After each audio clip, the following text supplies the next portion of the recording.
I am doing this video today to finally explain my departure from See the Thing Is podcast, as well as the Joe Budden Network. I sat with this for 3 months, anxiously debating with myself whether I feel comfortable enough to express my reasoning for my departure. I have to read this because it's a lot. After 3 long months of anxiously debating whether I feel comfortable enough to express my departure from the See the Thing Is podcast. I'm sorry. I don't even want to do it again. I just want to get this over with because like it's been a lot on my spirit. Yeah. I've had a lot of sleepless nights in the past couple of months. I have constant reminders of what has transpired, so I just kind of just have to bear with me as I try to get this out. My departure from See the Thing Is podcast, as well as the Joe Budden Network, I am here today to, still uncomfortable, but find the bravery to finally speak on a very embarrassing situation. Not only to start my healing process, but to help give encouragement to others who have similar stories of sexual harassment in the workplace.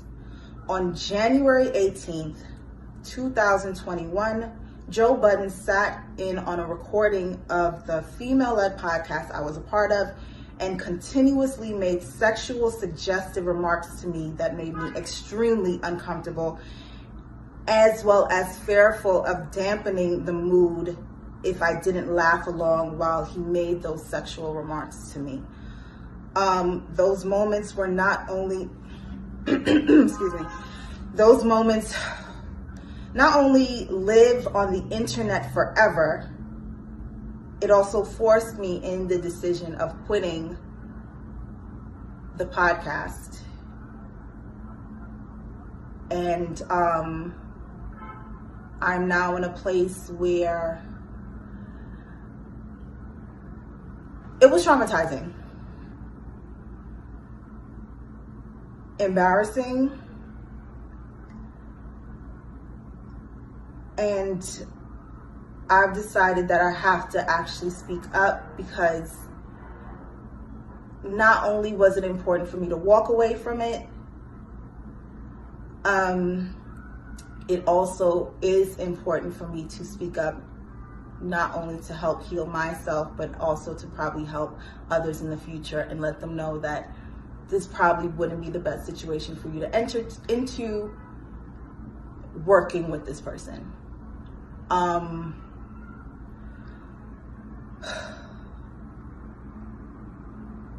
sorry, I need a moment. Within these past 3 months, I'm gonna just be very frank. Within these past 3 months, after I left, I've been feeling stuck. Mentally, emotionally. I've even had to have a conversation with my daughter on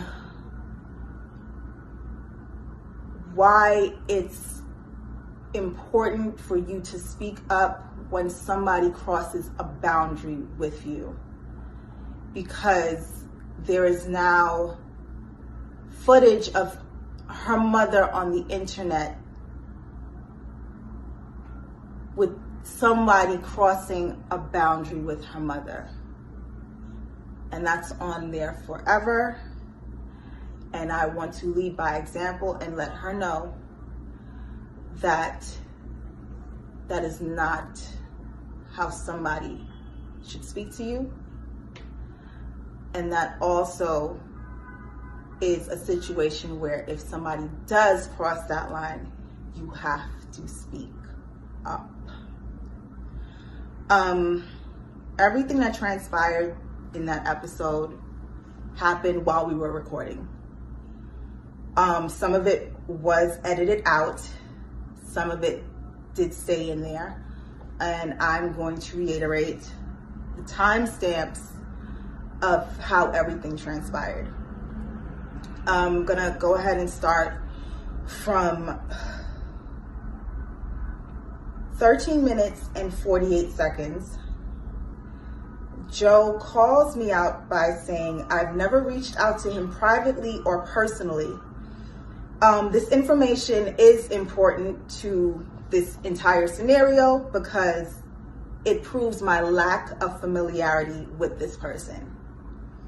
And that is what makes everything that transpired after that so uncomfortable. Even though I tried my best to laugh through it, to not, like I said, dampen the mood of the room while we were recording.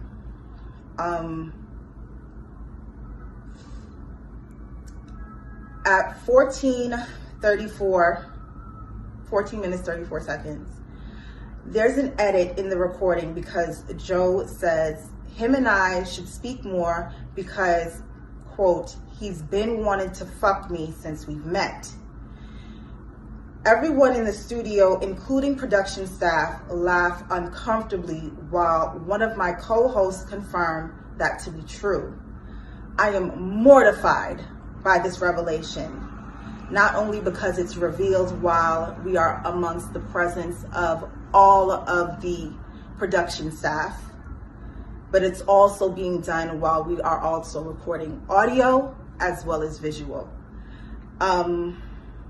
That scene was cut out and it jumps to Joe repeating we should speak more because we have the least dialogue. At 19 minutes and 26 seconds, another edit happens because Joe makes another suggestion to having sex with me. This is shown,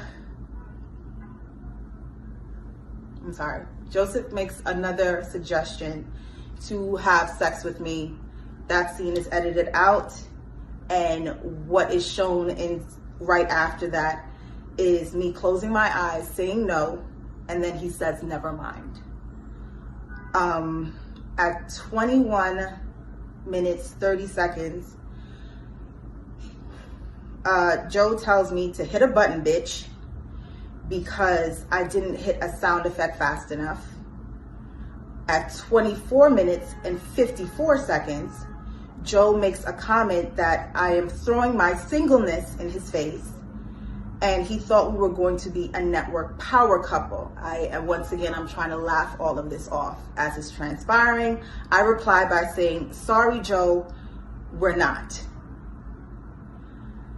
At 25 minutes and 42 seconds, I make a comment about relationships in general within the conversation. Joe retorts that my shirt that I was wearing isn't buttoned like I'm single. Excuse me, I have to repeat that. My shirt that I'm wearing isn't buttoned like I'm single. I pause, cover my chest with my hand, and try to brush it off once again and continue the conversation.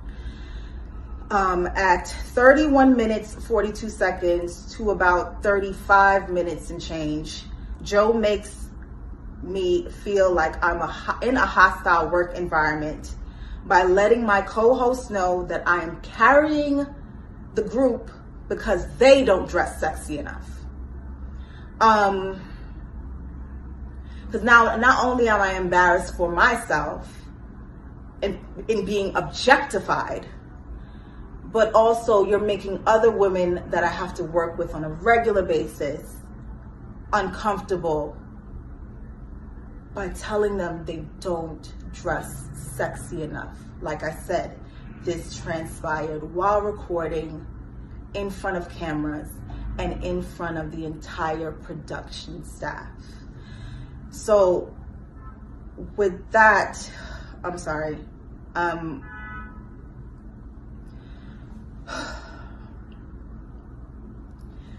I pretty much react by looking away and looking down in discomfort several times, because he has also said this in the past, and it actually created a passive aggressive and competitive environment with myself and my former co-host, where she admittedly attempted to shut down every idea I brought to the table because it wasn't well received by Joe and Ian, his business partner. That same former castmate often relayed group chat conversations back to Joe, which I personally felt was done because she wanted to secure her spot as his favorite, because he's made it clear to the entire group that he favorites me.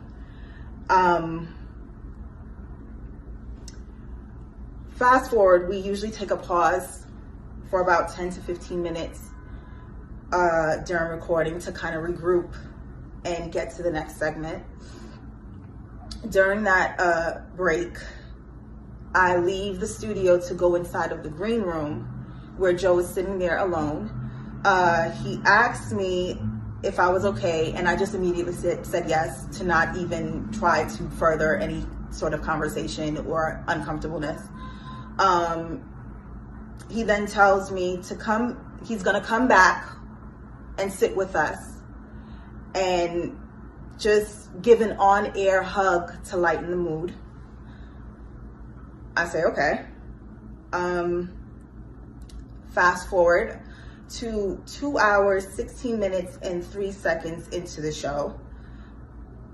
Joe returns and he mentions us and just giving us our accolades as we've been doing good thus far.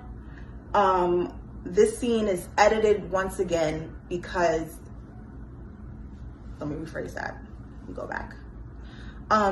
He goes down the line to give everyone their accolades. He starts with Mandy, he goes to Bridget, and then once he gets to me, the scene is edited again because he says Olivia is unique because I want to fuck Olivia and the fans love her. That scene is edited out. Those words are edited out. But what's left there is me widening my eyes in shock and embarrassment, because after he asked if I was okay and he said he would come back to lighten the mood, I didn't think he would once again reference to wanting to have sex with me. At 2 hours, 17 minutes, and 5 seconds in the timestamp, Joe asks if he can give me an on-air hug. My co-host said yes, they insist, and I slowly get up to hug him. Still apprehensive, I give him a hug somewhat of a distance to kind of hug, no pelvis there. It's unbeknownst to me until I actually watch back the episode that he was moving his hips while he was hugging me. I laugh uncomfortably because I don't know what else to do at that point. It's nervous laughter at this point. Everyone else is like kind of chuckling, and I sit back down, and at 2 minutes, 17 seconds, and I'm trying to like just get all of this out because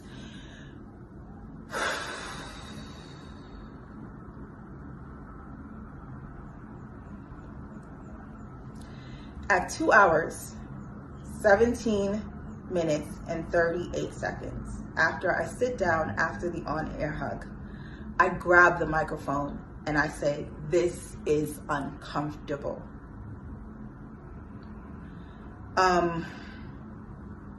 That's pretty much the end of the episode that was recorded. After the recording, Joe was asked while he was still in the room with everyone if he wanted to delete the parts he made where he made passes at me. He said he didn't care. As long as I'm fine with it, then the entire room pretty much looks at me and said, I just say I'm fine with it too. Feeling pressured, I say I'm fine. A few minutes later, I was called back into the studio to see if I wanted to hear the unedited version again and decide if I really want to keep it in there. I listened to it again, and in my ears, it sounded like everyone was laughing. So who am I to say this needs to be taken out? I don't have much say in this situation. I've already been belittled in this situation by being sexually harassed and objectified. Because just to break from me having these bullet points, at the end of the day, that's what sexual harassment in the workplace especially is. Belittling someone, taking away their dignity in those moments of seeing them less than. So as much we can say these are jokes, I'm an employee. I didn't have a previous rapport with this person before coming onto this podcast. I didn't have any romantic relations with him, nor did I want to at any given point in time in my life. And many would probably ask, well, if you know the history of Joe Budden, well, why would you sign on to do something like that? Let me tell you right now, if you're going to work and your intention is just to go in and do your job, it should be just that, no matter who's there. If you have no dealings with this person, they even admit to having no outside conversations with you up until that point. At no time should anybody feel comfortable enough to say anything of that nature to you. I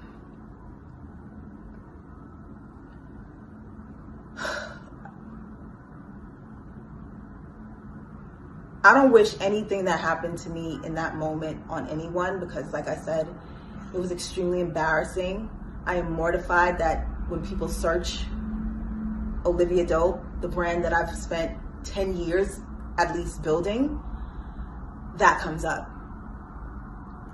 I am mortified that after I quit, I had to have a heart-to-heart conversation with the child I gave birth to. I'm sorry, it's not this fast. It's New York. It's New York. I am mortified that I had to have a conversation with the child that I gave birth to, because she can find it on the internet. Her friends can find it her teachers can find it on the internet and say, look, that's your mother being belittled and sexually harassed and called a bitch. And I had to explain to her that is not how someone speaks to you. And told her, if someone does do that, you have to speak up. But I didn't myself speak up until this point. So I was being a hypocrite. How can I tell my child, when someone sexually harasses you, you have to tell someone you have to speak up, and I'm not doing the same thing? So that is literally why I'm here today, to speak up for myself, start my healing process, like I said, and continue on with using my voice. There was attempts to intimidate, attempts to silence me. I can't be silenced.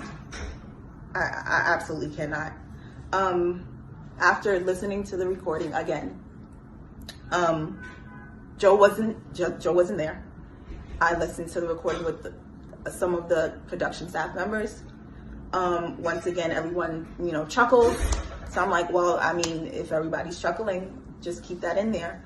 It wasn't until one of my castmates, Mandy, informs me that although the audio sounds funny, I looked uncomfortable. She looked over me and she saw that I was uncomfortable.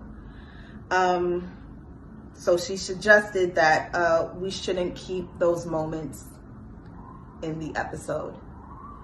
And I agreed because I was uncomfortable. So they were edited out.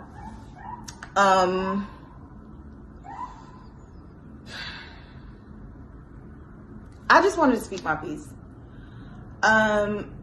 It was really, really hard to even get up to this point. Sorry if I had to speak slow. Sorry if I had to stutter, and I just really had to take the time to really formulate what I was going to say and how I was going to say it, because there's so many thoughts that go through my head about this whole scenario, about the situation, that it's been hard to even get it out in front of this camera right now.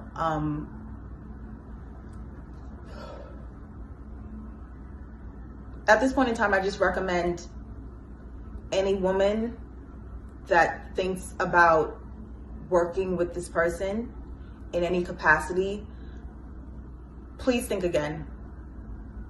I should have walked into this situation doing a bit more research on how work environments are with him. I should have taken heed to the accusations that have been in the past, even though they are more so in his personal life. Those should have been red flags for me as well. But at the end of the day, regardless of all of that, no one should ever feel comfortable enough to speak the way that person spoke to me. Ever. No one should ever feel comfortable enough to make a workplace environment completely hostile and toxic the way that person did. No one should ever feel like they can be sexually explicit and suggestive, not only to you while you're coming in just trying to work, but also in front of the entire production staff to belittle you. It should never happen. After I left, once I decided to quit, I informed my lawyer. My lawyer got on a phone call with his lawyer and informed his lawyer that these are the reasons why my client is leaving this network. She will not be returning. Once my lawyer informed his lawyer, I then informed my castmates via text, explaining to them that I am not built for the Joe Budden network. My apologies to them, but I've prayed on it, I've meditated on it, but this is just not the right fit for me. No one responded in that moment, and I was removed from the group chat. But I did speak to both of them a week after. Also, after my departure, Joe then went on his podcast and made this statement. Excuse me, hold on one second.